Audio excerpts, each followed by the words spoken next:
हाय दोस्तों, आप सबका स्वागत है आपके YouTube चैनल भूतों की अनसुनी कहानियां काली जुबान का अभिशाप। डरावनी कहानियां ऐसी ही कहानी को सुनने के लिए हमारे चैनल को सब्सक्राइब करें।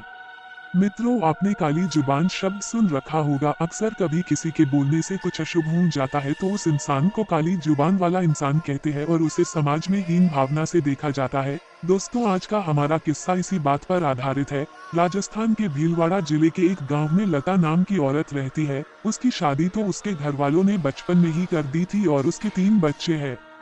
उसको उसके ससुराल वाले तो बहुत प्यार से रखते थे, लेकिन गांव वाले उस पर किसी प्रेत आत्मा का साया बताते थे। गांव वाले उससे अक्सर दूर ही रहते क्योंकि वो जो भी बोलती वो सच हो जाता था। लता के मायके में उसके पड़ोसी बताते हैं कि बचपन में लता को एक कुत्ते ने काट लिया तो लता ने अचानक मुंह से कुत्ते के लिए बददुआ निकली कि इस कुत्ते को मौत क्यों नहीं आ जाती। अगले दिन हुआ भी कुछ ऐसा और वो कुत्ता गली के बाहर मरा हुआ पड़ा था। तब से गांव वालों में दहशत फैल गई। दूसरी घटना तो इतनी भयानक थी कि लोग लता को डायन कहने लग गए। ऐसे ही एक बार बचपन में लता का एक दिन तवे से हाथ जल गया। हाथ जलने से वो जोर से चीखने, चिल्लाने और रोने लगी। उस दिन घर वाले सब खेत गए थे।